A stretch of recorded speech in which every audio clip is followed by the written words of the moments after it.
સુરતના નાના વરાછા વિસ્તારમાં આવેલી પૂર્ણા પુરવઠા ઝોન કચેરી ખાતે મોટી સંખ્યામાં લોકો રાશન કાર્ડમાં કેવાયસી કરાવવા માટે લાઈનોમાં ઊભા દેખાયા હતા। લોકોએ આક્ષેપ કર્યા છે કે એજન્ટો પૈસા લઈ કામ જલ્દી કરાવી આપી રહ્યા છે। સરકાર દ્વારા રાશન કાર્ડને આધાર કાર્ડ સાથે લિંક કરવાનો નિયમ બહાર પાડવામાં આવ્યો છે, જેથી મોટી સંખ્યામાં લોકો કેવાયસી કરાવવા પુરવઠા કચેરીઓ ખાતે લાઈનો લગાવી રહ્યા છે। આવી જ રીતે સુરત શહેરના નાના વરાછા વિસ્તારમાં આવેલા પૂર્ણા પુરવઠા ઝોન કચેરી બહાર લાઈનમાં ઊભેલા લોકોએ હોબાળો મચાવ્યો હતો।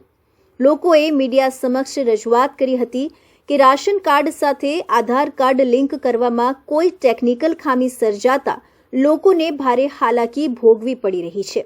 કલાકો સુધી લાઇનમાં ઊભા રહેલા લોકોએ જણાવ્યું હતું કે અમુક એજન્ટો 100 રૂપિયા જેટલી રકમ લઈ ફોર્મ ભરી જલ્દી કામ કરાવી રહ્યા હોય તેવો આક્ષેપ પણ કરવામાં આવી રહ્યો છે।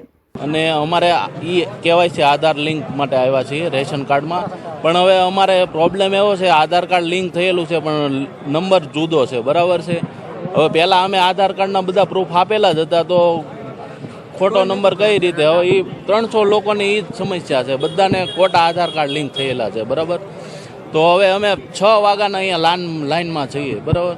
તો હવે પાછળથી બધા કહે છે કે પાછળથી કામ થઈ જાય છે, પણ અહીંયા બધા હજી બહુ વ્યવસ્થાનો અભાવ છે। એટલે અમારી માંગ એ છે કે થોડું વહેલાસર બધાનું કામ થાય એવું કંઈક સરકાર ધ્યાન આપે એમ। પૂર્ણા પુરવઠા કચેરીમાં હાલ રાશન કાર્ડના થપ્પા જોવા મળી રહ્યા છે।